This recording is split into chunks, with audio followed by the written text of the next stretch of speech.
campus, and I got that and the Batman David Finch poster from Batman 700 there Oh, too. nice. That's a Yeah. great image. Oh yeah, it is. Yeah.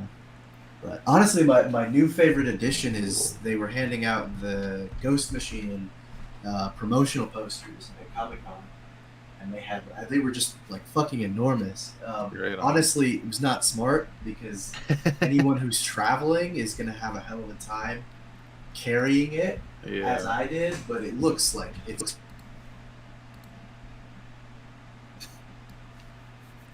Hell yeah. Right on.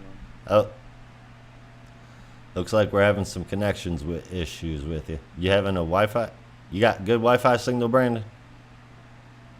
Oh, you have audio issues now. I think that's all it is. We can't hear you. How's this? That's good. Much better. Okay. Fantastic. All right, here we are. Everybody, welcome to the show. Hey, welcome everybody. When did we go live? About 45 seconds ago. Didn't know All y'all right. were talking. It's all good. No worries. People know we're nuts. I had a feeling. Probably shouldn't have done that. Anyway, welcome. This is DC Comics review from the Geek Matrix, number 170. Legacy number 4,527. Six. I knew Six. it.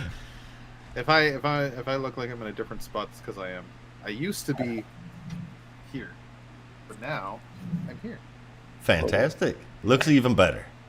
I hope so. You can see my huge pile of Green Lantern comics constantly now. Wonderful. Yeah, this literally from I don't know.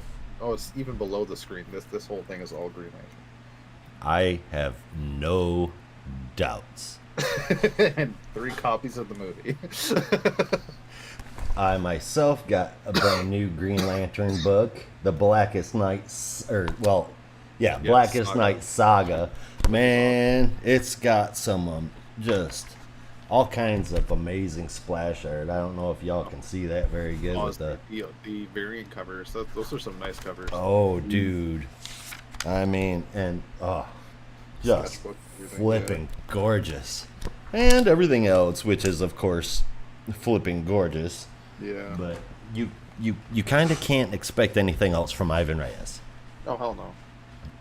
Now you and I can read Blackest Night together, and I'm sure Brandon can as well. Woohoo! Sounds good. One of 2 copies. Not smart. 2 copies of Blackest copies. Night? Yeah, well, I don't know. I'm very impulsive.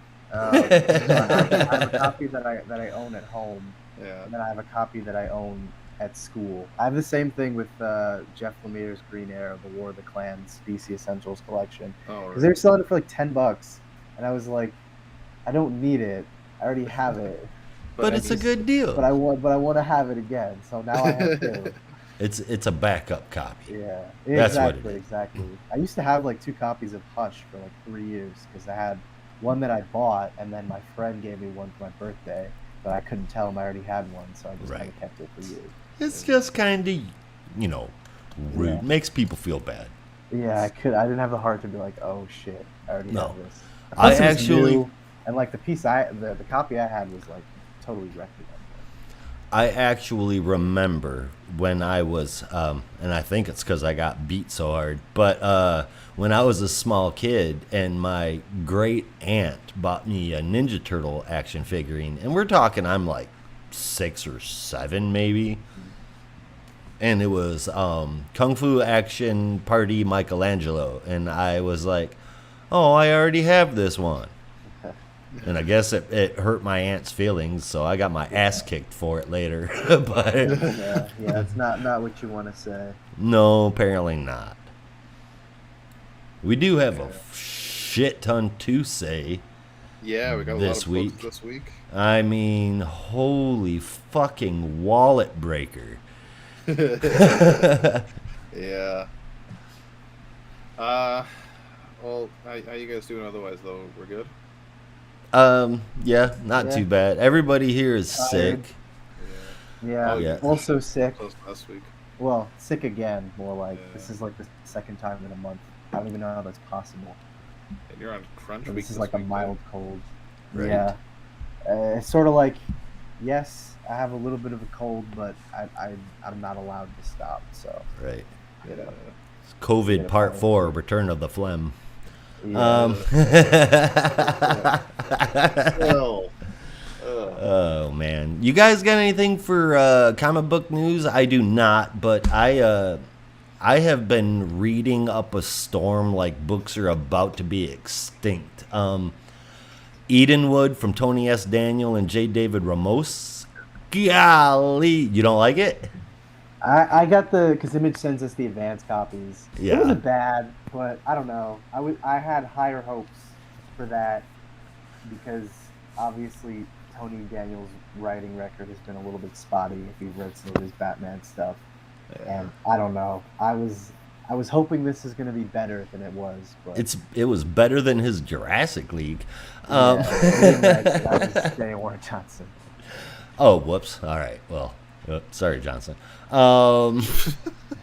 Also, from Image, I read the Universal's Monsters Dracula from James Tynion and Ooh, I didn't Martin know that. Simmons. I gotta check that out. Shit, that was good. Way better than I thought it was going to be. You haven't read Department of Truth, have you? I started reading it. I have not finished reading it. Yeah, it's the same team, and that book is pretty dynamite. Yeah, it's really good. I scooped up the Halloween issue from Marvel, Hallows Eve. I enjoyed that. It was weird, but it was a fun book. And Was it an anthology or was it about Hallows Eve? it was about Hallows Eve. I'm sorry. Yeah, no, it was not. I enjoyed it. You know, the So sorry. the weird ass Captain America female captain, because I don't have the prejudice that y'all might have against these characters. So I actually only- enjoyed it. I don't know about any of these other characters. I just have prejudice against Hallows Eve and any characters that came from the current run of Spider-Man. Yeah. Clearly, we're Because- both a little bit jaded. Only because they came from the current run of Spider-Man. Yeah, you're not Sorry. still reading that, are you? Sorry, No. Spider-Man. No, I checked out the end, like the last issue of Yeah. the last arc with Spidey with the goblin in his fucking head. Yeah. Because I was curious what the fuck was going on now, and I just It There was- didn't make you want to read more. no, it Yeah, really that's didn't. what I thought. It made me want to regret reading it already. Yeah. I think the biggest tragedy is the fact that they recruited Pat Gleason to draw it, and it looks so good that like I wanna gaslight myself into reading it more, but I can't. No. I just can't support this book. Look, I will So tell sorry. you, Hey, and this yeah. is the only time I will ever tell you, but I had this opinion, and the rest of the internet I saw fucking agreed with me. Uh-huh. Just read the last page. Read the last page. The last page is just a full page splash image of Spider-Man swinging through the city, and it's Wow. fucking gorgeous. That's depressing. This is what it's come to. Nothing to do with the story. It's Yeah. just Read that. Just, you know, Peter it's a in picture, his but Spidey costume swinging, and I think he says something about "Got to go future look forward to" or some shit. I don't know, Yeah. but it's the best part of Spider-Man so far. Yeah. there you go. In Oh, and then 35 finally, issues. say again. In like 35 issues, that's been the best part. So depressing. One single splash page. Yeah. Superior Yeah. Spider-Man so far is already better. I know. Superior Did you Spider-Man read is the- always the- good. Superior Spider-Man Returns one shot. Yeah. That was like I couldn't believe it. Maybe it was just people shit on that run a lot, myself No, it was included. actually But it was a really good run. I think a lot of it was just like people were really upset with the status quo shift. Now you can kind of go back and maybe re-examine it. yeah.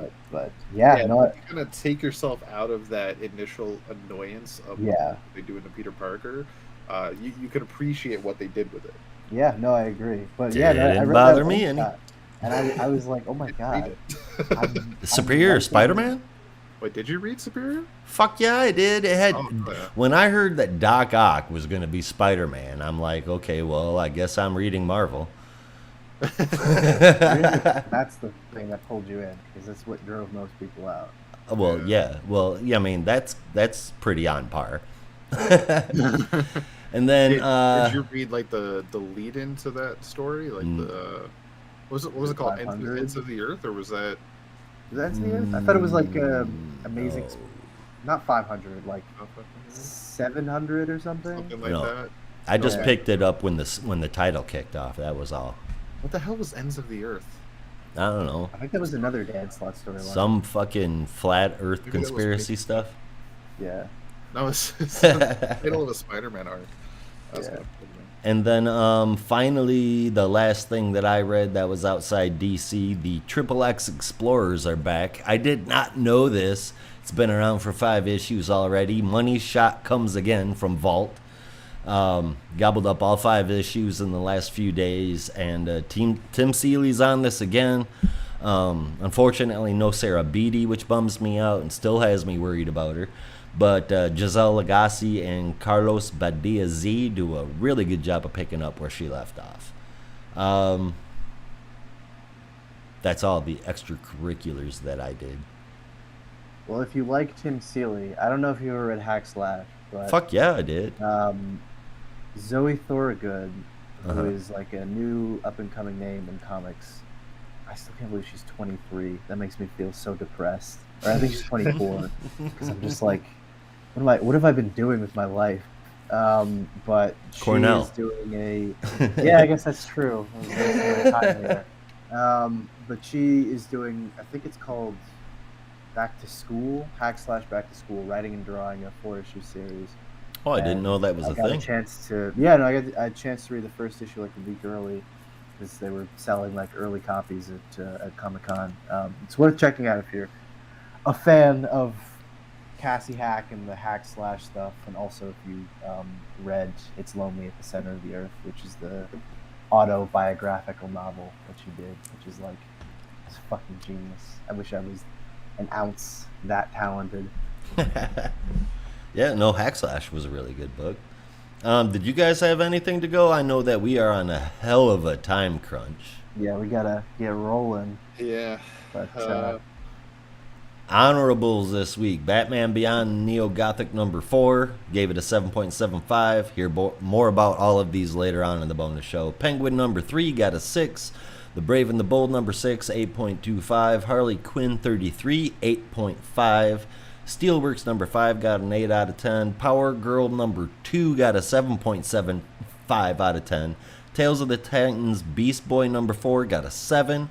Mortal Kombat Onslaught number 1 got a 7.75. Nice House on the Lake Deluxe Edition is out. Of course I'm going to score that just so people know it. 9 out of 10. Superman for All Seasons got a 7 out of 10. And then, of course, they released the Detective Chimp Casebook. I gave that a 7.75 out of 10. That said, it is a trip to classic comics. There's a warning on the table of contents that needs to be heeded. Translation, there's several just consider it a trigger warning. Oh, and then the 2 digital manga series, Superman vs. Meshi and One Operation Joker came out. They kept all of the comics as were released. And I think it's from 1951 to 1959, so you can only imagine the content. Chimp, right? Say again? For Detective Chimp, yeah. Yeah. I saw that, and I didn't see it initially at first on the list to come out this week, but I saw the cover is the image that was used on the Dawn of DC map. Yep. With Detective Chimp, and I was kind of confused about that and what they were doing here, but I'm hoping that it's a signal that Bobo is coming back in a big way. I hope so. He's been used quite a lot, actually. He's been used more than other big name characters. Frequently, as of late, anyway. Yeah. What do you guys say? Should we jump into the books? I think we shall. And first up, if I remember correctly, is Gotham War Red Hood number 2, brought to us by Josh. Indeed. Written by Matthew Rosenberg, art Nicola Sesmacia, art colors Rex Locus, letters Troy Patiri, and the covers from Carmine Di Giandomenico. Batman, Catwoman, the Gotham War Red Hood. Whew. What a fucking title. It gives a little bit of an interesting backstory to what has been Jason's part in the whole Gotham War thing. The book starts a week before Jason ends up in the fire trying to save the girl, right before Batwoman and Catwoman show up to save him like we saw in the previous issue. Seems like Red Hood has more on his plate than just Bruce and Selina. Over the course of the week, we see the story progress. The issue is basically Ravager in Gotham, hoping her boyfriend is okay because he didn't show up to a meeting.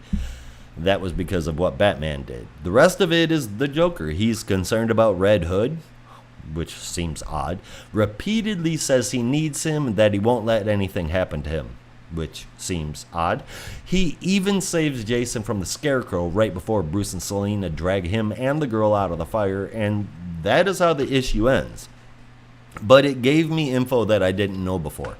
I thought that this would end with Gotham War Scorched Earth, but it all wraps up for Jason in the finale of The Joker, the Man Who Stops Laughing.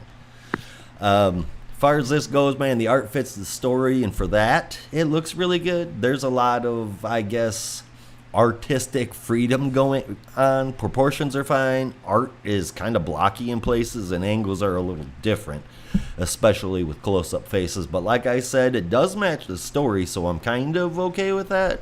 Pretty cool cover, too. The story itself isn't quite so much a part of Gotham War as it was a setup for whatever this story is with Jason. Whatever the Joker has planned for him, and hopefully Ravager saving his ass. But we'll see. There's no telling why the Joker needs him, but I do suppose we will find out. That got a 7.5 out of 10 from me. I can pretty much agree. Almost everything you said. I would like to point out, and I think I've said it before, I'm loving this pseudo arc that Matthew Rosenberg has taken on with Jason Todd across so many different books. And if you read all these different books, you get one big story for a single character. I think that's a really interesting storytelling approach, and it looks like we might be nearing the end of his Jason Todd storyline, which I think is a shame, because I feel like there could be a lot more to see. But if this leads to some big character growth at the end of it all, I'm all for it. And Matthew Rosenberg did a hell of a job doing it. And it seems like in every installment, there's acknowledgement of the last shit that they did. Like even in here, I believe it's here, we see references to Task Force Z. Yeah, when somebody was saying to Two-Face, you led him into leading some dead people. Yeah, that was a thing. Yeah, that was an interesting little callback, and it helps that it's the same writer. So Right. Yeah, I fairly enjoyed the art in this too. It's a nice little side story, and I really like that throughout the issue they give you that timeline, because you're seeing Jason and all these different things, and Batman and Catwoman, respectively, and they fill in that timeline and fill in the blanks between what the story they're building in this and the story that's going on already in Gotham War. And they show you, okay, this happened here, this happened here, this happened here. I really like that. It's really well done. I gave it an 8.5 out of 10. Nice. I wish I had more to weigh in on, but I didn't get a chance to read this one this week. It's been kind of a busy week on my end amidst other things. Brandon thinks that college and work are more important than comics. And work and fucking Tech Week next week. Oh no! God. Performance, and also being in a band, and it's somehow it might be a lot. Yeah, I can only fucking imagine, man. That's the way to put it. Yeah, woo. Yeah. I want some of your energy, that's for damn sure. I would gladly trade places with you right now if I could just sit and read comics. I haven't been able to do that in feels like a long time. That sucks, man. Well, if it's any consolation, you have some pretty interesting stories to look forward to. Yeah, indeed. Although if the internet is to be believed, apparently this issue was, to use a respectable turn of phrase, dog shit.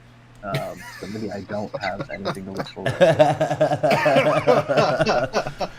I can get where they say that, but there's just been all kinds of hate for the whole Gotham War thing to begin with, and then the fact that this kind of steps outside of the Gotham War, I mean, I can see how that would piss people off. I don't care, though, it's Jason Todd. The internet also likes to just shit on things, Yes, no like matter what it is. everything Well, I is was toilet surprised. paper. I mean, it had like every time I check League of Comic Geeks to see what issues are next or whatever, like it has the score next to it, the user score, and it was like a 58. I couldn't believe it was so low. It's rare that you see him that low. It has to be really bad for that. Yeah, Right. I wouldn't even think it was that bad. Like I'm still. It's a side of Gotham War I'm semi enjoying, if only because of the Matthew Rosenberg, Jason Todd arc. Right. It's kind of like when you go on to IMDb and to look at a movie and you see that it's got like a 4 out of 10 and there's only like 100 reviews and you're like, holy shit, the crew didn't even rate this good. We hated working on this. It was horrible. Right? Yeah. All right. All Well, right. Let's yeah. jump into. We'll fly up and away into some Action Comics. This is number 1058. Wow, I nearly forgot the number there. This is New Worlds Part 2, brought to us by writer Philip Kennedy Johnson, with art from Rafa Sandoval, colors from Matt Herms, letters from Dave Sharp, and a very nice cover from Steve Beach, if I do say so myself. Fucking great cover. Yeah, it's a really cool cover, and very specific to the issue, because if you remember at the end of last issue, Clark Kent was being attacked by Superman. This has only Right? happened 15 times before. But it's a little bit different this time, because this Superman is an alien in disguise that is sapping his powers. That's only happened 3 times before. So they're on top of the Daily Planet, and Clark goads this fake Superman into attacking him, which is exactly what the Superman wants to do, so it wasn't hard. And while Superman does not have 100% of his strength, he's taking these hits kind of hard. He also knows his powers better than this other guy, so he knows how to lean into certain punches and convince this person to use certain things, such as activating the super hearing, which the guy cannot control, and then getting so pissed off that his heat vision just goes full blast after Clark activates some LexCorp / Supercorp kryptonite cannons, which he held on to for just such an event like this. But the heat vision that gets blasted out as Clark monologues kind of uses up all his reserve energy, and this guy just let it out full force to destroy a couple of the cannons orbiting Earth. So this guy ran out of energy fast and fell to the ground as Clark socked him in the jaw, and he fell unconscious, which then reverted him back to his normal form. Clark took the bracelet that was sapping his powers and then headed back home. To exactly where Lois is actually not. She's meeting the returning family who have arrived home from school at Steelworks. Ulsara and Ulthara actually got into a fight today. So while Lois is trying to kind of describe to them how they shouldn't always get into a fight, and things at school need to be a little more what's the word I'm thinking of? A little more civil. In comes Clark all tattered up from a fight. He was supposed to be at work. Great timing, Clark.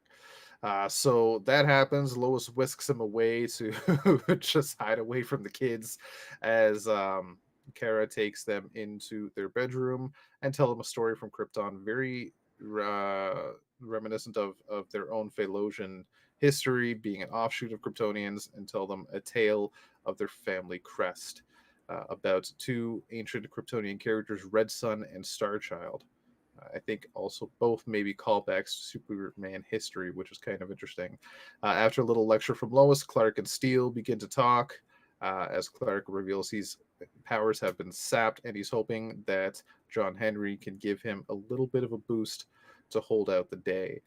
Meanwhile, I don't remember if her name was given yet. Nora Stone. Nora Stone, thank you. Oh. She is communicating through some kind of magic that is able to. She's communicating through some kind of magic to some people that may or may not be her bosses, and she reveals that while they do have the upper hand on the Kryptonians in Metropolis, they have the chance at getting one onto their side, which is very suspicious. And then over at Steelworks Foundry, John Henry has finished up what he can do for Clark and hands him a little gauntlet and a sword. And as we see, Clark Kent now has his own steel armor. Up until he gets his powers back, he'll be wearing this new super suit, which looks feckin' badass. Badass. Right on. Should I go into the backups first? Go for it. All right. So we have Secret Identity Part 1. It's written by Gene Lewin Yang, art from Victor Bogdanovich, colors from Mike Spicer, and letters from Dave Sharp. Simply put, Connor, Kara, Osara, and Othara are in little fights with the Worm Emperor. That's right, I said the Worm Emperor. It sounds stupid, but there's a thing behind it. There it is. Yeah. he controls worms. Think Tremors, but less intense. Yeah. Yeah. Well, I mean, it's an old Chinese thing, but The Worm Emperor? kind of. The very first emperor of China, the Yellow Emperor, who happened to invent the word emperor, it was his wife, as legend has it, that was the one that discovered silk and invented the silk loom. So they called her Queen of the Worms and, Yellow Emperor. So I think it kind of just got thrown together. But this guy's pink. I don't think that's... It's just, yeah, that's a thing. Well, Does coincidentally, you mentioned China. Does Emperor come from China? Or I thought the Latin origin was Imperator, which comes from Rome. This is not a history class. I'm just No. I could Well, be missing a imperators part of can history. definitely be Yeah. Latin origins, but emperor, Yes. maybe, who knows? Latin's such an old language that it could have just had traces all over the fucking place. Yeah. Anyway, Yeah, we got to talk history someday. So coincidentally, you bring up China because while the 4 super family members are being held down, actually being held down by these worms because they're laced with kryptonite. Surprise. In comes Keenan Kong, straight from China, to help out the super family. He's been there on and off, but Osara and Othara do not trust him. They think he is a spy, and they head over to his apartment where it has been discovered that the kids broke in, literally broke the wall down, and find all sorts of parts where boards and information and data where he is actually spying on the family. And as we find out, some time ago in Shanghai, China, Batman of China is talking to Superman of China, because, World's Finest and all that, about this man who was reporter for Primetime Shanghai and a close friend of the Batman of China, fell dead due to a heat-activated heart attack after he was investigating Superman's real identity, the American Superman, Clark Kent. So Batman of China asked Keenan Kong to go over to America and just investigate the super family to make sure that none of them did it, since the heat-activated heart attack seems to be synonymous with heat vision. So then Keenan pretty much reveals most of it, except for who his source is, and then asks for their identities. But Connor says, no, we're not going to give you your identities. And then he asks his Robin bot to scan them, and as the Robin bot discovers some soil traces on their boots, which could be traced back to the Kent farm, and that's when Keenan realizes Clark Kent is Superman. But before he can finish his thoughts, he also falls dead with a nosebleed, and also this is a flashback that takes place in the past. So yeah, between 1050 and Have no 1051. Exactly. So literally between Lex Luthor erasing everybody's memory of Clark Kent being Superman and to their debut of the new costumes, because this version of Keenan Kong is wearing his old costume, just to let you know. So do not worry, Gene Luen Yang is not killing off Keenan Kong. And finally, Right. we have Bibbo and the Super Twins in Panic at the Parade, written by Greg Hahn with art from Travis Mercer, colors from Andrew Dahlhaus, and letters from Dave Sharp. Bibbo has taken the Super Twins to the Metropolis Day Parade, the anniversary of Metropolis, I guess its founding, and they're having a hard time getting used to stuff, as is normally the case when you have people that spend their entire lives in basically a prison planet trying to get used to a good fucking time. Right. They see a guy dressed up as Superman and tried to talk to him. but this guy's got a giant head because he's he's a mascot. They use their X-ray vision, sees just some kid, and they get a little annoyed, and, and then go jumping around to see if they can find Superman. Superman, what's wrong with you? Your head is so big. Right? They jump onto an ambusher bug float, fucking badass as well, and accidentally burst it, so it begins to fall into the crowd. But then Superman arrives, heat visions it shut, which, like, aren't they full of helium? That should have exploded. Can I just say? True. Kaboom. I read that. It's This under heat. that's not no. This is that's what happened to that dirigible. What was it called? Dirigible. The blimp that blew up. Oh, the Hindenburg? The Hindenburg, yeah. Hindenburg? Yeah. Hindenburg. Hindenburg. Yeah. Hindenburg. Yeah. Jesus. Anyway. And, yeah. So he saves the day and then goes to find Bibbo, and Bibbo's happy, and the kids are happy, and Clark is happy, and kids want to do it again next year and take part in more Lebowski family traditions, which brings a tear to Bibbo's eye and is very nice to see. So that is our issue. I can say my piece about the Bibbo story. I love seeing Bibbo. The art was kind of nice. I don't like that science issue in my point of view. That float should have exploded. Probably taken other floats with it since the close God, proximity don't of all you the guys know floats. anything about physics? Right? Actually, I know. But apart from that, it's a nice little touching story with Bibowski, which I always like, and I like seeing more of Ulsara and Ulthara. So they're kind of cool kids. The Jean Lewin Yang, Kin and Kong story, kind of interesting. I've been wondering for a while if we're ever going to get someone picking up on the notes of Lex Luthor wiping everyone on the planet's minds, and if they figure out Clark Kent is Superman, they just have an aneurysm on the spot. That honestly has been on my mind for a while now, and I'm happy they're getting to it, and we're going to see what happens with Keenan. So we'll see how that comes out. The main story is very simple, very to the point. Clark's got a new suit. There's not much else to go on in this issue. It almost feels like a stepping stone. They finish one part of the story and start another. Oh, man. But that suit is sick. I'm not gonna lie. He's got a sword. I'm down for it, and I love the art. I always love the art in these issues, and Philip Kennedy Johnson, still awesome writer. Unfortunately, he's not going to be in the book too much longer. Don't remind me. We will enjoy it while we can. I'm giving this an 8.5 out of 10, all said and done. Shit. Dude, okay, I'll go backwards like you did. Part 3, it's chock full of funny moments I enjoyed from the dialogue of Otho and Osel. It's literally just a feel-good section featuring Bibbo, and I have yet to read a story with Bibbo in it since the death of Superman. That was like 460 years ago. The art is great, and the story brought a smile to my face. Part 2, I thought it was pretty good. Holy shit. For one, I had no clue that Keenan didn't know their identities. I mean, I guess it was just an assumption that I had made. That's a bit of information. I mean, and when they're fighting, because he just started one day hanging out in the Kent house, so we figured, yeah. The Soups aren't exactly super secretive with their names all the time when they're in the middle of the fight. Kara, John, Clark. I mean, that shit happens, so I just assumed. On top of that, it is cool to see more of the JLC, even if it is just one member. And then finally, for part 1.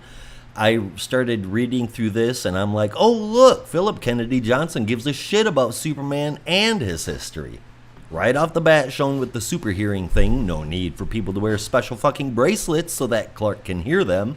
And then he doubles down with heat vision being all about concentration, too. Thank you, PKJ. Someone still loves Superman. I think it was cool to see that the Philosians got their own version of Nightwing and Redbird with Ivor and Eldani. Like Rob said, super cool armor and sword. I think it's a super cool direction for the story.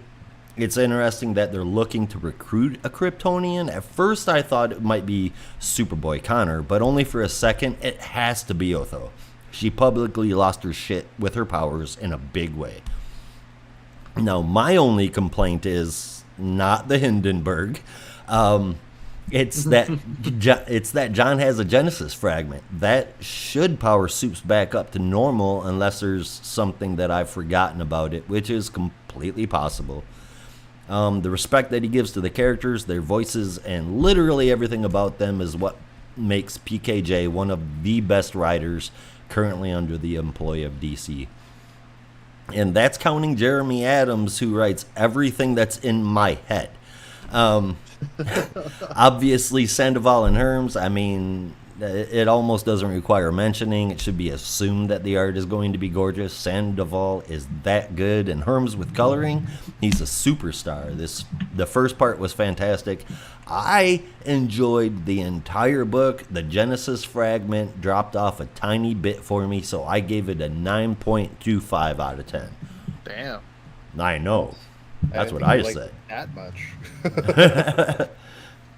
Yeah, 8.25 out of 10 for me. I kind of just echo most of what you said. It's nice to see that they're having fun with the Super Twins and doing these kind of like zany little stories to the side. I guess, yeah, Keenan is really the only one of the super family who doesn't know Clark's identity, so obviously there's a little bit of, I guess, questioning there. But I think it's an interesting story. It's probably my least favorite of the stories in here, but still interesting. I think I'd have to have subsequent chapters to see where I stand. Fair But the main enough. story, as always, is what really is holding this book together, and just keeping up with this Blue Earth story, particularly kind of deepening the mystery with Nora Stone and everything is really what's keeping it going. So, yeah, no, just strong stuff as usual, and hopefully this gets a satisfying conclusion, which I guess this will be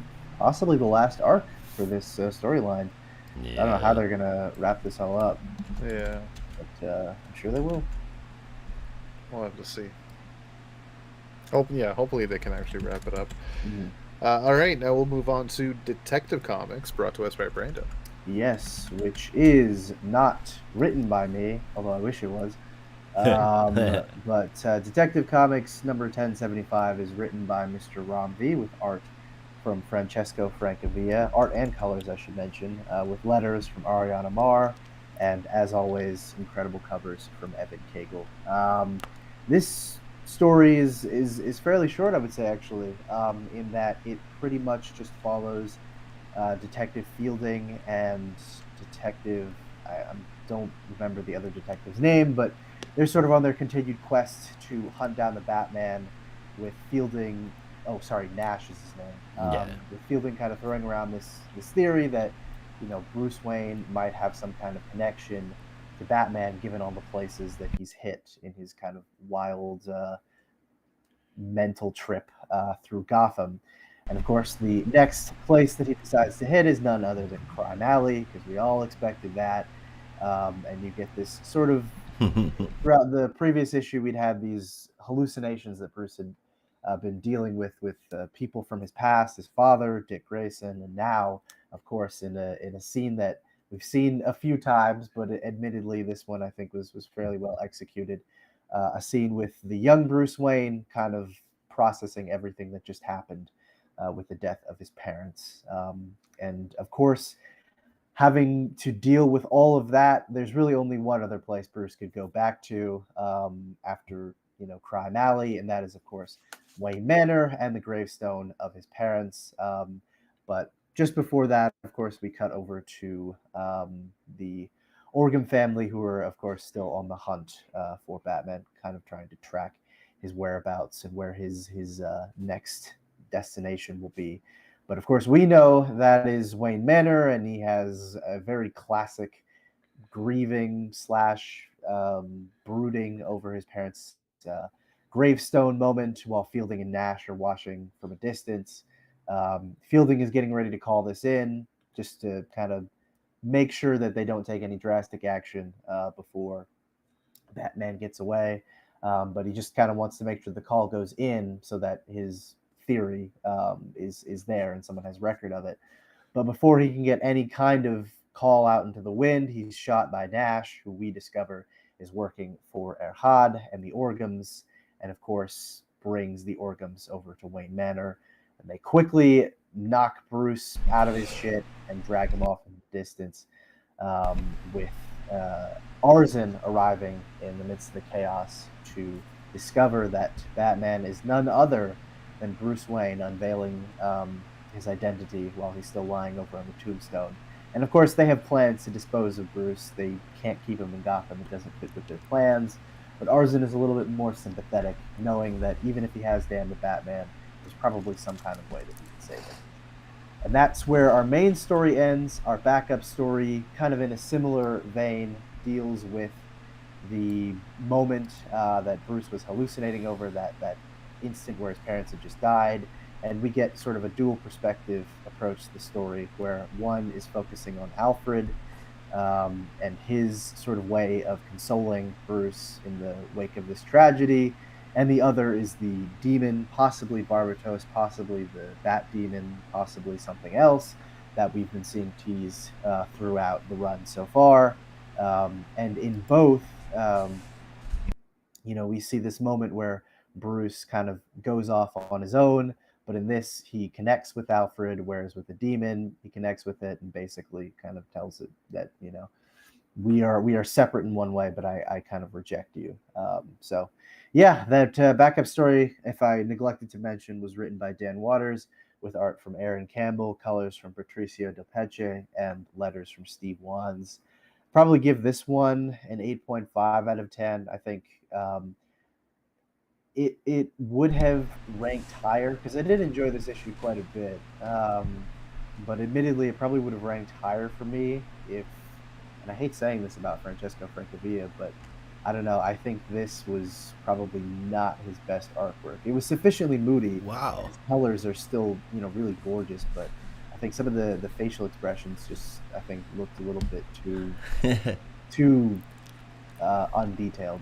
Go to page 7, and I looked at page 7. I think it's page 7, and all I could hear in my head was, "You don't know what it's like to be the Batman." Yeah. Always sad, man. Yeah, no, it's so I think that's one. But no, I think like the art works for the tone of the story. It's perfectly moody, but I think just I don't know if this was like a rush job or something like that, but it felt like it could have been a little bit polished, a little bit more polished in some ways. And the backup story is fine. It's interesting, but really it just kind of adds more weight to the Barbatos theme / plot thread that we've been seeing. But it's not. I don't think it's essential in any way. It's like kind of extra flavor if you're really invested in that story beat. So yeah, no, 8.5 for me. Like I enjoyed it. I wish that some panels at least in the main art were a little bit better, but on the whole I enjoyed it quite a bit.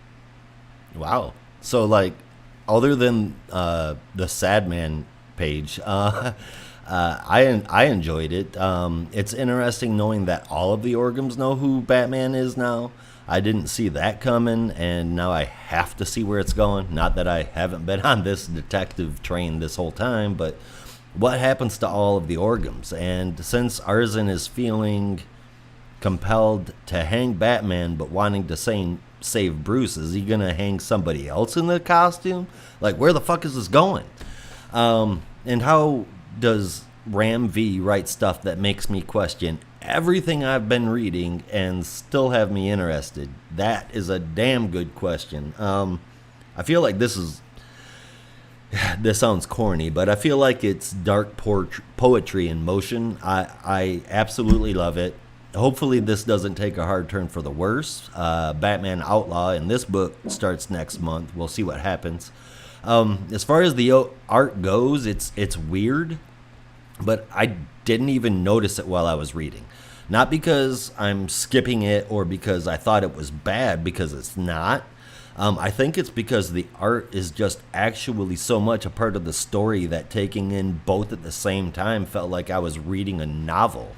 I had a hard time separating the two, and that to me is pretty amazing to be able to do that. In part two, the split of the story, the realization of Bruce, the influence to become the Batman, the deep sadness that penetrates it all. Just like the first part of the book, this felt like a novel as well. I can't escape that feeling. I also can't escape the damn emotions I felt reading this part. Hit me with my kids, like how they're going to take it when I finally kick it is a constant concern of mine. Hopefully they'll be okay, but I mean, rage, sadness, apathy, there's all kinds of possibilities, and that scares the shit out of me. So I guess I can relate to how Alfred feels here, and the depiction of what Bruce is going through, it just kind of rattled me. This book is something else, and that something else is fucking amazing. I gave it a 9.5 out of 10. The whole Arzen with Bruce thing has me a little bit worried story-wise, but so far, I mean, wow, yeah, like, seriously, a 9.5 out of 10. Such a good fucking book. I kind of agree with both of you in certain aspects. Where I definitely get where Josh is coming from with the novel idea. Did really feel that way, like it was a really deep story. But I also agree with Brandon where it wasn't the greatest art, this issue. Well, I will say that it's Brandon. I will agree with Brandon. I've seen Francavilla do better. Oh yeah. It Yeah. wasn't all bad. It's just there's been a lot better from Francavilla, and it did kind of take away from the for lack of a better term, deepness of the issue. For me anyway. I guess I was thinking like the issues that he did for Black Mirror, which are like exceptional. That is a perfect fusion of horror art and horror prose.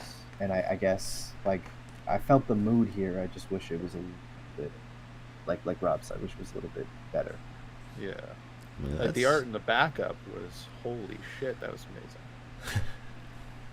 I loved that stuff. Yeah, for sure. What did you guys say about the art in the backup?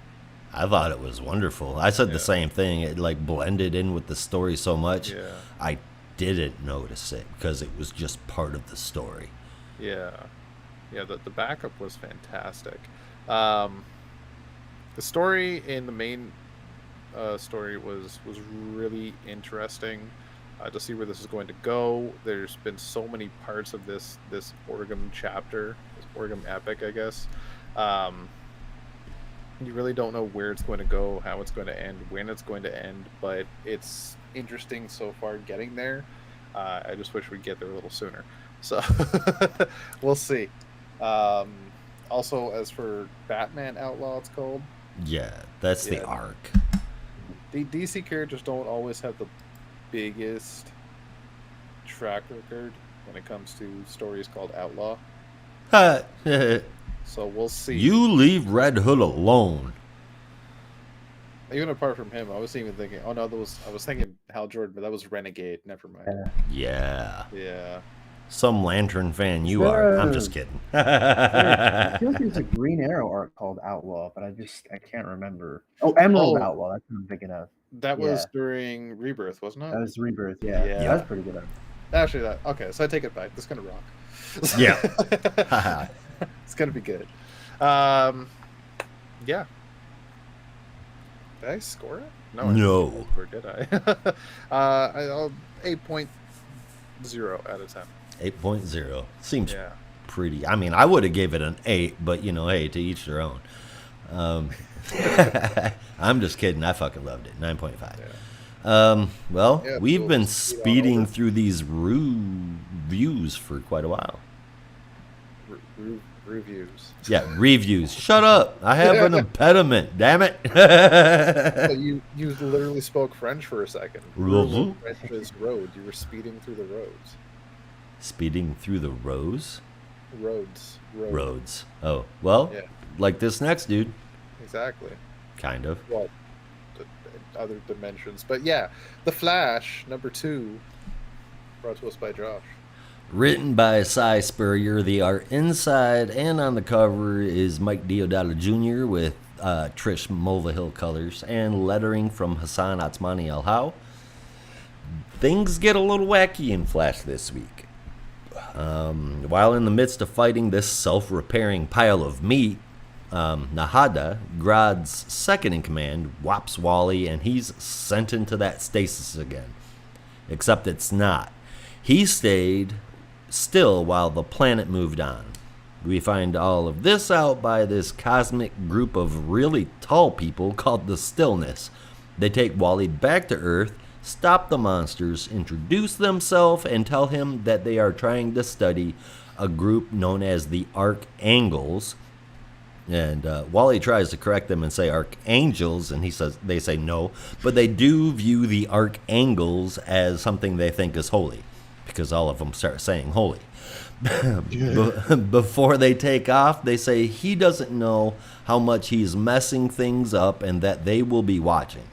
Meanwhile, Grodd is setting up some sort of evil hexagon, and Wally is trying to fix it. Through this, Wally has a new power, the ability to literally step outside of reality and poof back in as necessary. And then, for some reason, it wraps with Barry and Iris on the phone, but we don't get much from that. My friends here are not fans, but I like Deodato, and Mulvihill with him makes it a great team. And though this story so far seems a bit out there, it's pretty intriguing. DC seems to be looking for a way to differentiate all of the too similar characters from each other. First Power Girl from Supergirl, and now Wally from Barry. I mean, count me in. We'll see what happens from here. Good read, 7.5 out of 10. You haven't read New Avengers, have you? Yeah, I was going to bring that up. New Avengers? Why would I read New Avengers? I was going to say, because you're like, oh, my friends here, they don't like Deodato, but I like them. And I was like, spoken as someone who's probably never read New Avengers. I still have images of Luke Cage. Oh, God. Mind. Oh. That's what you guys get for reading Marvel comics. I get like chills thinking about it. It's horrible. He was. I don't know if you were reading like when. Tell me how you really feel. Of Hickman's Avengers. It's like horrifying. No, was it? It was. No, that was. I'm thinking. Imagine like 2 to 3 models for what a human looks like, and then multiply that by 15,000. Jesus. And it's like the most static artwork you ever see. Every time he would draw a black swan, I'd want to run away. See, Deodato is very heavy on musculature, and he thinks his anatomy is the best anatomy. Photo reference, which is not a terrible thing, but I think he's one of those people that has an over-reliance on it to the point where, like, they look like these horrible caricatures of humans. Yeah. Like, I've always had an issue with artwork where you see every single hero from Superman to Elongated Man with certain artists drawn with, like, toned bodies and hefty muscles. And, like, that's not realistic. You know, for every single character, there's going to be some people that are just, like, skinny, you know? Maybe somebody's a little chubbier than the rest. It's going to happen. It can't be that every single hero out of the hundreds of heroes we have are all this muscly. Well, I mean, it does make sense for Flash. They are all super muscly. Yes, so like literally every person that he draws. Yeah. Also, I must have missed the memo on this, but like, because I haven't read this issue either, but I was just like thinking about the last issue. Did Ira get like aged up or something? Because I don't know if it's a Deodato doesn't know how to draw kids thing, but she looks like 16. I don't know if it's the case with this issue too, but like, maybe it's like a Romita thing where he doesn't know how to draw kids. Oh, that was really mean. I mean, it's true. Yeah, Romita. Except for, well, yeah, I guess. I'll give him a pass for Kick-Ass because I feel like when he drew Hit Girl, it looked convincingly like a child. Convincing.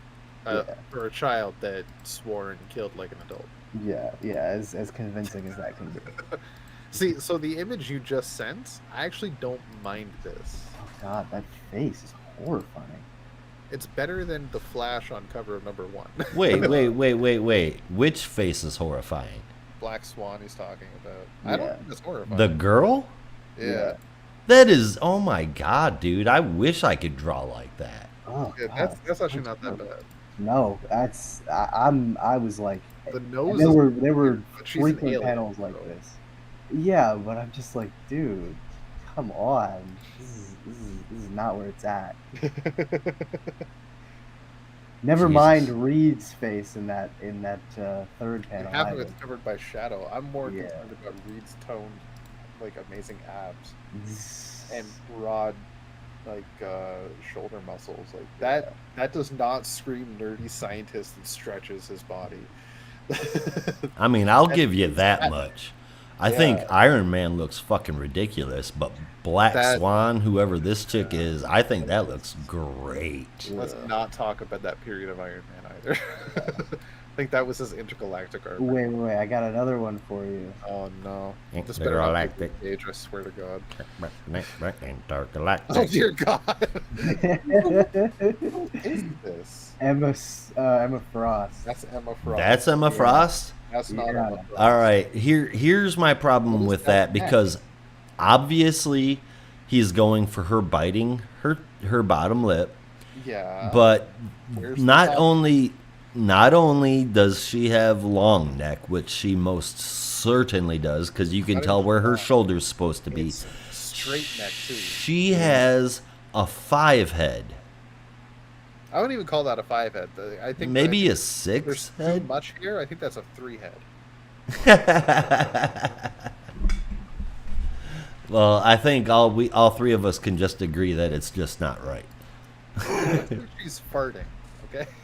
Avengers are the dumbest. Ooh, it does look like she's farting. Fuck. Yeah. Now I can't unsee it. Yeah. Yep. It's not. Either that or when she's saying Avengers are the dumbest, she's making a dumb face. Like, I don't know. It's so this is the issue we have with Diodato. Yeah. Plus, I'm gonna he's try a and little find full one of from himself as a person. That said, for Luke Cage. well, I mean, I don't know about him as a person, but all I can He's say not- is he's what not I've. like a horrible comic skater or anything. He's just he No. thinks he's God's gift to art when it Oh. comes to his anatomy. God. It's- Honestly, he's on the level of like Greg Land for me. yeah. Oh yeah. Yikes. Yeah. Jeez. You're just in a rotten mood today. I mean, No, first I you mean, compared I was- people to Jar Jar. Well, honestly, yeah. I mean, I think both of them Yeesh. struggle with drawing kids. I'd say the same thing about John Byrne too. I think Jar Jar John struggles Byrne with might- drawing. Everything. Yeah. Yeah. But I don't know if you were to put these two together, like Romita in his prime versus Mike Diodato in his prime, whenever that would be. tell you which I Diodato in his prime What is his Soldier? prime? might be New Avengers. Are you serious? Might be. Ooh. I'm not That's- saying it's good. I don't know. This Flash Could be is. his best work. I thought you were gonna say Spider-Man, and I I was don't gonna think- have to leave. I don't think I didn't read any Spider-Man from Diodato, so I couldn't. You never read what Since Past? I think that the art in the Flash book is fucking great. I mean, we might be able to single out a shit ton of series where he's not all that great. Luckily for me, I don't sit through Marvel books really, so I haven't had the good luck that y'all have had with not being able to appreciate what he's done. Even For more- what he does with his anatomy here makes sense for the Flash. Although I will say that I will concede that an 8-pack probably isn't going to show up through the Flash's suit. But altogether, I think it's done really well. I think we've ruined Diodato for Josh. Next issue 3 is gonna come around and he's gonna curse our names. Fucking Oh, shit. I think you're crazy about the Black Swan thing. Though. Why? Did you have to send this? That's not even. I'm sorry. The image that's ingrained into my head is him in like a tight shirt, Oh and god. like it's painted on, and he's Yeah. sitting next to Jessica. I look at that and I hear Cage Smash. Yeah. I mean, was he a Hulk for a minute? What the fuck is this? No, but that's what we mean. Why is he so... Sure, That's why I he's was Manor, shocked man. when you said this is But him in his prime. He just had impenetrable skin and a little bit of super strength.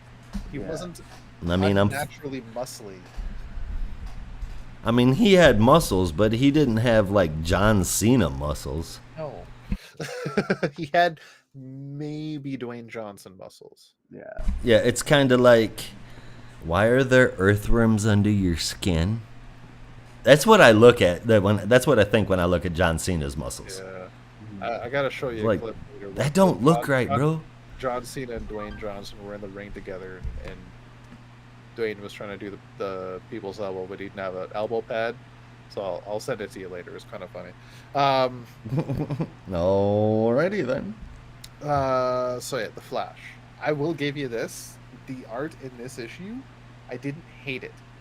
There was for the most part, I actually didn't mind it, but I think that's because most of it was in another dimension where things didn't have muscles, so it was a little easier to digest. I'm still terrified of Wally's face, It's horrifying. but Yeah, beyond that, I can abide by this issue. Like, You know what the worst part is? Horrible. Like Wally is historically the smiling Flash. He's a bit Yeah. more upbeat, optimistic, and the fact that you got someone who draws smiles like they're from a horror movie and do the smiling Flash. I legitimately can't understand how they landed on that. It must be like someone owes someone a favor or something. Because I don't know. Somebody owes I mean, something just a like- favor. That's the thing. Like he had kind of stopped doing Marvel stuff, and then he just kind of fucked off to AWA, and I was like, cool. Yes. Chat. Like draw all your own characters, Yeah. or characters you co-own, and like it seemed to work pretty well. And he's doing books with like Mark Russell and Straczynski and Cullen Bunn and Peter Milligan and like everyone working there. I was like, why did they like recruit him from there to do this? I don't understand. Said I don't understand. Okay, so that's the thing of the art. The story, I'm also not loving it right now. It's a little out there for the Flash for me. It's a little hard to come down from the hill of we have, especially after binging half of Jeff Johns' Wally run and having Jeremy Adams' Wally run and reading bits of Mark Waid's Wally run. And they were all like happy-go-lucky, excited, bouncy, joy, Ren and Stimpy Wally. And We knew that was coming with Cy Spurrier. we knew that was coming, but it's not easy to come doesn't- down that hill to Yeah. like Also, it's not necessarily something that people want. not moving. Right. Am I happy? What is life? I don't like this Wally. What is life? It's making me ask what is life, but it's not Wally, man. It's barely Golly. buried. I still can't believe you compared somebody to Jar Jar. Like the only artist in the last 10 years that I have enjoyed less. Okay, so it goes Riley Rosmo and then Jar Jar. You only have like two artists that you actively hate, so it's not hard Actively to pick them hate. out. But Yeah. I don't know. Ugh. Not a big list. We've already debated this to death, but I've read extensive amounts of his stuff from the 80s to the present, and I would gladly defend some of his prime work. Oh yeah, like I'll admit some older Bermuda stuff is pretty solid. I wouldn't compare it to a lot of people. It's Brandon has sent me top some tier. pictures of Spider-Man that were amazing, Oh, but yeah. that was a while ago. Yeah, now it's Wait, look at this Green Lantern cover. oh no, don't do this to me. Hey, wait. Hey, hold on. I see a perfectly drawn Hal Jordan right there. What? The only problem with it is that he has a whole can of Skull in his mouth. He looks like he's gonna throw up. He's dipping some Copenhagen. That's what's going on there. I have a question for you, Josh. That bottom mouth is fucking wrong. I have a question for He you. looks like he's about to be sick. Where is his right shoulder in conjunction with his neck? Drop down. Where does his back start and his neck end? Your back and your neck don't. What? Look. That's the anatomy is not right here. This is not right at all. The best part of this image is the hand, and even that, like once you get past the pinky, you're like, what the fuck is going on? Is that a wrist? This is what. This is five. I'm gonna. Does that image come out? The hair. The hair and the logo are the only good parts. I'm gonna when I send you your copy of Sinestro Slow War, I'm gonna see if I can wait until this variant cover comes out, and I'm gonna buy it and I'm gonna send it just for you. I want you to hang it on your wall. I will send it back, and we need to play D&D. No.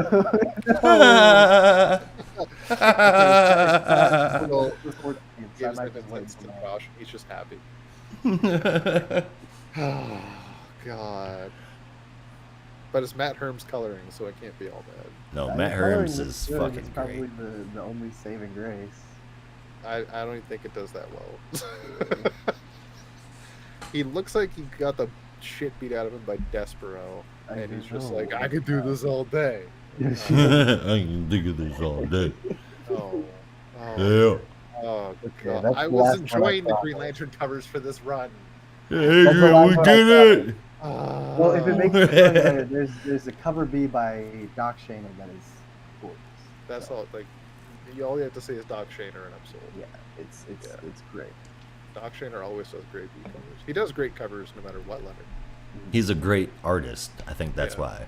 Oh yeah, he's just fantastic. But if we are done making fun of Green Lantern, did you guys want to head on over to Green Arrow? We haven't even finished talking about the Oh, Flash. well, my bad. We keep going on tangents about Diodato sucking. I'm trying to help you, Mike. I'm trying. Josh, give us this. You get to complain about creators all the time. We don't. Yeah, that's very, very true. Right. So. How does it feel to be on the other end for once? You're Yeah. defending the creator we're shitting on. No, actually, I'm sitting here looking at the Flash and going, "This is great," and then you guys are all like, "Yeah, but what about this, this, and this?" And there's like no defense. I mean, like, hell, you take away the weird fucking angle of his hand, and it still looks like he's got a giant fucking tobacco plug in his mouth, and I just can't shake that fucking look. There's Like he extra skin swallowed here. some, and he. Skin here. There's no skin here at all. Like, where is it? Oh, I know. The skin from here went here and here. That's what happened. That's where the shoulder is. It's on his wrist and jaw. Jesus Christ. All right. It's like, Okay. what is this supposed to be? Anyway, yeah, let's get to Green Arrow. We'll do That part- mask looks really good. That's about the one positive thing I can say. It's drawn correctly. The logo is symmetrical. I'll give him that. Yeah, but it's not No. angled right. Yeah, it looks kind of weird. It looks like it's like concave. I don't know if that's the right word, but like it starts smaller, but it's getting bigger as it moves. I think it's just the angle. Oh, But dear it- I mean, God. that's perspective, but it's yeah, that's- still I think done that's supposed to be wrong. a perspective thing, but it looks funny. Does he have a chest? Yeah, it's in there somewhere. I don't think it is. And it's sort of just like a flat, just like a flat square. I think it's on his Doesn't have back. pectorals. Or he might. It looks like it's like the rough impression of him having pectorals. It's like Yeah. sloped down, but we just don't see enough of the full shot. Those Yeah. weird shading lines on the back of his neck back is, Neck back. is just the chest hair, because that's where his Yeah. chest Hey. Leave back hair alone. Yeah, I got tongue. If this is on his costume, it's even worse. Okay, we've derailed this enough. I got Yeah. like 7 minutes, so Yeah. Okay. Oh Flash. shit. score is okay. I'm not in love with it. 7.5 out of 10. Fair enough. All right, let's zip through Green Arrow super duper fast. Can you do that? Not yet. I hadn't had a chance to read Flash yet. I was waiting for you. Yeah. Yeah, okay, so Green Arrow, number 5. I'm excited for you. What is the creator's name? Holy shit. Oh wow, it's the only one I didn't write down. For real? There's I something- think aside from letters, I can recite it. It should be Josh Williamson, Sean Isaacs, and Phil Hester, with colors from Romula Fajardo Jr. There might be other colors attached, but Parks? Thank you. Yeah, Parks. Somebody there's, Parks. There is no credits in this issue at all. Yeah, there no, is. it's tiny, Yeah. tiny. I see. I see. Okay. So, Ande Parks? yeah, hidden on a wall. Yeah, so it was written by Joshua Williamson, art from Sean Izakazi and Phil Hester and Andy Parks, with colors from Romula Fajardo Jr., letters from Troy Pateri, and a cover from Hester, Andy Parks, and Alex Sinclair. So, back in the Legion headquarters in 31st Century, Brainiac 5 has activated a time travel machine, which is very illegal and dangerous, but he figures he can let them do it one time because they have no fucking choice. But they can only send one of the pair, that being Connor Hawk, or, oh my god, what is her name? Leanne?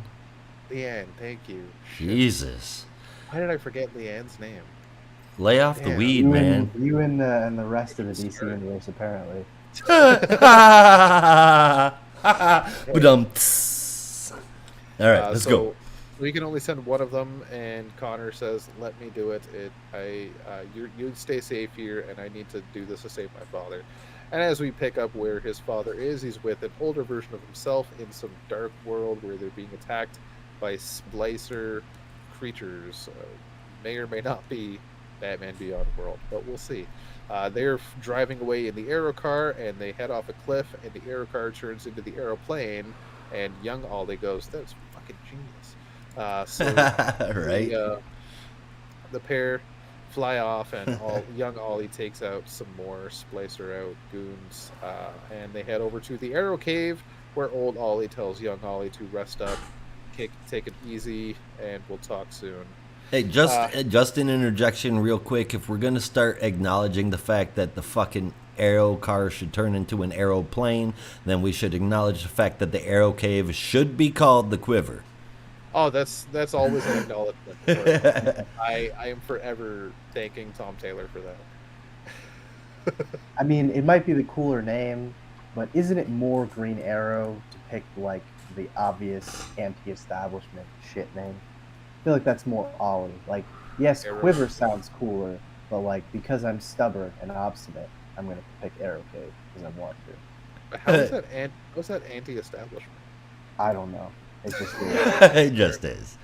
Can't we go back to fighting capitalism? Yeah. Says the billionaire. Anyway. So then we pick up on top of the brick. House. Where... I've been wanting to make that joke. Let it all hang out. So Dinah, Roy, and Cheshire, Jade, are having a little brouhaha on top of the building where Roy and Jade are debating about Leanne being alive and how Jade knew and Roy didn't and whatnot, and who killed her. Just, Dinah has to break him up with a sonic scream. And they ask for information on Waller, where Jade reveals, like, Waller's doing some shit. She made some deals that it was very dangerous and something that no hero could be ready for. I'll help you find our daughter, but stay away from her. If you've ever loved me, stay away from Waller. So we then jump back to the future Arrow Cave, where young Ollie is seeing all the left behind memorabilia and tattered images and old costumes of their fallen comrades, as old Ollie finds him, and they discuss the death of the Arrow family and why young Ollie should never be with them again.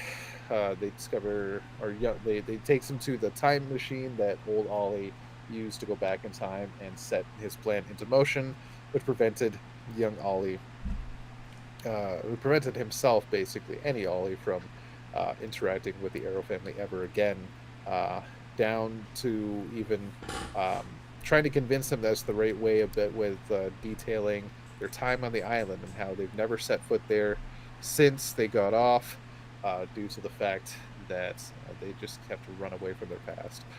That's when young Ollie shoots old Ollie in the eye with an arrow, because that's when he realizes this is not really his older self, because he's been to Lian again many times. So I call it Lian. I don't know if it was that in the comics or if it was just that in the show. No, I it think might that have was just it. been on the show. Yeah. Yeah. Okay. So the island. He's been back to the island many times since. He just never told anybody, and that's a fact any Ollie would know, even the older one. But that's when you find out this older Ollie is a robot with red glowing eyes, very reminiscent, in my opinion, of a Mazo. But we'll get there eventually, I imagine. So they have a little fight, and old Ollie sends young Ollie into the time machine, and sends him back to times unknown. But that's when the world turns into Phil Hester world, and then the Oliver Queen with the green cap and the white feather that you remember. Phil has that yeah, no, that was Kevin Smith era. Hell yeah. Hell yeah. That was the Kevin Smith era Green Arrow. And this is just after he came back to life. They do have some discussions, trying to figure out who each other are, and young Ollie, I guess now future Ollie, gets confusing. Time travel's weird. Tries to convince new old Hester Ollie that he's got a okay. But then other Oliver Queens show up, and it gets really fucking hard to differentiate. And there's so many different ones. Yeah, I'm not even going to go through them all. You just got to see them. But you will recognize every single Oliver Queen Green Arrow showing up here. And they all have a fight. And our Ollie tries to get away. The two Ollies that first met up, Hester Ollie and modern day Ollie, fight off all the other Ollies. But then Hester Ollie shoots our Ollie in the chest, and he ends up going back through time. The arrow starts glowing green, and that's where the issue ends. Very fucking confusing at times, but yeah, that's time travel for you. I'll start off right away. Art, love it. Hester, very iconic, very very unique, but very good. And Sean Iskazi, I always love. And the art throughout the issue is just fucking fantastic. Story slowly getting to where we need it to be. This is issue 5, if I remember right. Issue 6, as we will know, is where the story arc ends, so it's bound to wrap up soon, and I imagine Connor is going to show up and save Ollie from something. But we'll see what happens. This is just a trip through basically Arrow memory lane in a way, and I was all for it.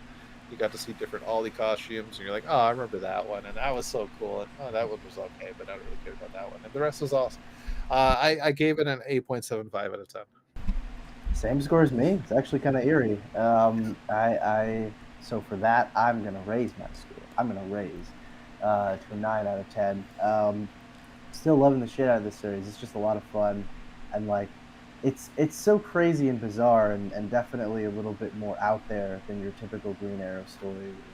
Taking down politicians or serial killers or whatever the case may be. But I think the reason I like it so much is, like, even amidst all this madness, the through line is Ollie, and his character is so consistent, and you just attach to that. So even if we're getting chucked around to different timelines and different places, like, Ollie is like I said, is your through line. It's kind of keeping everything grounded in a way, and I really like that. And I agree, it was nice seeing the little Arrow trip down memory lane, and just, kind of reminiscing on the different eras of Green Arrow. But I like that he kind of got to touch on that very specific era of the Kevin Smith Green Arrow, the Quiver era, and just kind of a fun callback to that.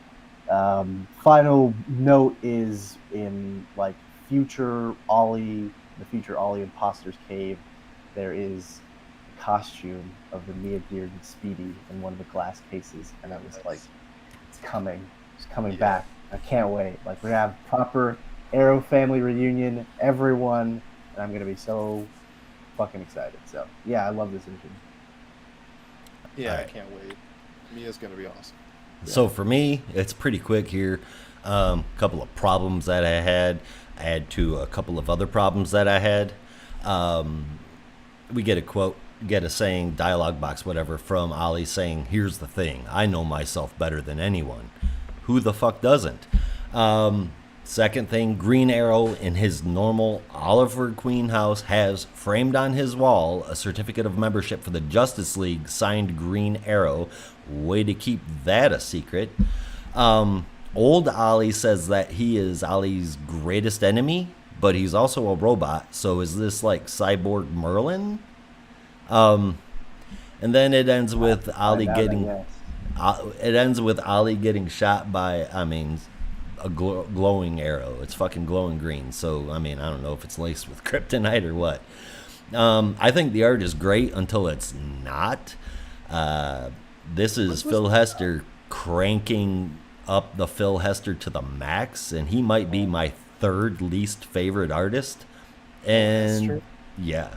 And I feel like I'm way over this story. I'm glad there's only one issue left, because I thought it was going to be about getting the 12 issues, so you have 7 issues left. I thought it was only it's 6. Probably going to get extended into an ongoing, so. Well, hopefully Hester's not. Oh, this sucks. But it Hester, went. Like only around for that one part. Just to kind of give that fun call back. But for me, so far, this went about getting the Arrow family back together all the way to, hey, they did this with Harley, let's copy it. No, thank you. This issue of Green Arrow gets a 4 out of 10. Nostalgia doesn't do it for me. It's not enough. Does it mean anything if the Arrow family is still getting back together? Not if it's a shitty story all the way through.